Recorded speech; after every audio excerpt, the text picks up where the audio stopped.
Hi friends, one more mini vlog.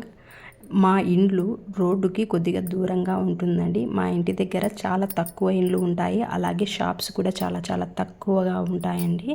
కాబట్టి నేను ఈరోజు వాకింగ్కి వెళ్ళాను. వాకింగ్కి వెళ్ళినప్పుడు ఇవన్నీ సరుకులు మొత్తం తీసుకుని వచ్చాను. దీనిలో పెద్ద గొప్పేముంది అనుకోవచ్చు. నిన్న మా ఇంటి దగ్గర షాప్లో ఈ సబ్బియ్యం అడిగానండి. 100 గ్రామ్స్ 15 రూపీస్ చెప్పారు. అలాగైతే హాఫ్ కేజీకి ఎంత అవుతుందని 75 రూపీస్ అనేది అవుతుంది. కానీ నేను ఈరోజు వాకింగ్కి వెళ్ళడం వల్ల ఇవైతే నాకు హాఫ్ కేజీ 50 రూపీస్కే వచ్చాయండి. పర్ 100 గ్రామ్స్కి 5 రూపీస్ ఎక్స్ట్రా వేస్తారు. అలాగే చూడండి, బొరుగుల ప్యాకెట్ అనేది 45 రూపీస్. కానీ నేను తెచ్చిన అంగట్లో అయితే ఇప్పుడు హోల్సేల్ అంగట్లో 30 రూపీసే అండి. అలాగే ఇవి మటికాయలు కూడా నాకు 24 రూపీస్ వచ్చాయండి అర్ధ కేజీకి. అలాగే ఈ చుక్కా కట్టలు 2 కలిపి నాకు 6 రూపీస్కే వచ్చాయండి. కాబట్టి మనకైతే వాకింగ్ చేయడం వల్ల హెల్త్కి హెల్త్ ఉంటుంది. అలాగే ఈ విధంగా సరుకులు కూడా వెళ్ళి తెచ్చుకోవడం వల్ల మనకైతే మనీ కూడా సేవ్ అవుతుందండి.